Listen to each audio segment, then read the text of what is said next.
ang ilan po sa nirereklamo ng hindi lang mga traditional jeepney, no, even yung mga may modern jeeps na ngayon, kailangan kabitan ng GPS yung pong mga sasakyan para makasali dito sa service contracting. Yung iba noon, yung mga buses natin and even modern jeeps na meron na, wala nang magiging problema. Pero paano po yung mga walang GPS? Sino po ang gagasta nito? Sasagutin po ba ito ng DOTR o sagot po ito ng driver at ng operator?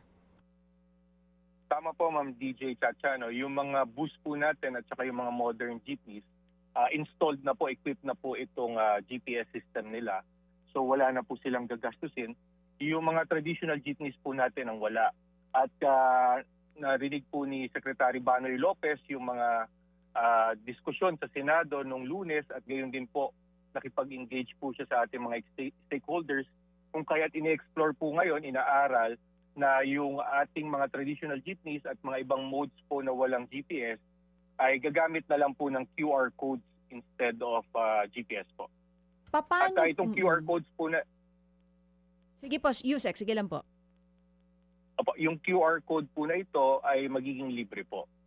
Libre ang QR code. Paano po ang sistema sa QR code? Anong pinagkaiba po niyan dun sa GPS? Ito po inaayos pa ho ngayon ng IT ng IT office ng LTFRB. Ngunit ang direksyon po ay i-scan po yung QR code sa starting point ng trip at i-scan po ulit pagdating ho sa end ng ruta para masigurado lang ho na tinakbo nila yung kanilang ruta. Yusek, ikakabit Sino po. taga-scan? Ayan. Oo, sino daw pong taga-scan? May LTFRB personnel po tayong i-assign, Manong Ted, at mag-hire din po ng mga katulong ho dito sa mga LGU partners po natin. Yusek, sigurado po kayo may tao LTFRB. Ang balita ko, wala silang empleyado masyado doon.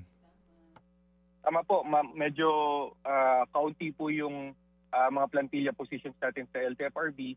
Kung kaya't nag-firm up po tayo dito, meron pong budget po para sa hiring ng personnel sa service contracting na contract of service po.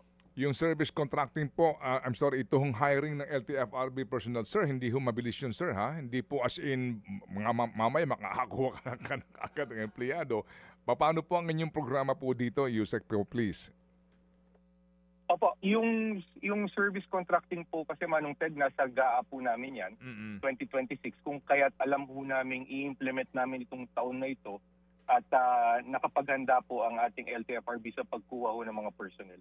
Okay. Yung mga personnel ho na hina-hire po natin dito, Manong Ted, karamihan po dito, yung mga kasamahan din po namin sa LTFRB nung in-implement po for the last time yung service contracting. Apo, pero yung pong inyong nasa GAA na yan po ay wala kayong kabali-balita na magyayari itong krisis na ito. I mean, iba ho ngayon, di ba? Tama po. Manong Ted, napabilis po yung pag-release ng pondo ng service contracting. Kung kaya't dali-dali po tayo sa kagawaran ng transportasyon at LTFRB na implement po yung programa. Mga kapatid, para sa iba pang mga balita at impormasyon, sundan niyo po kami sa X, Instagram, Facebook at syempre sa TikTok, True Network PH. Mag-subscribe din po kayo sa aming YouTube channel, True Network. May website din po tayo, truenetwork.ph. At pwede nyo rin po kaming mapanood sa Channel 19 ng aming True FM TV. Lagi pa rin makinig sa radyo dito po sa 105.9 True FM dahil dito, lagi po sa'yo, kapatid.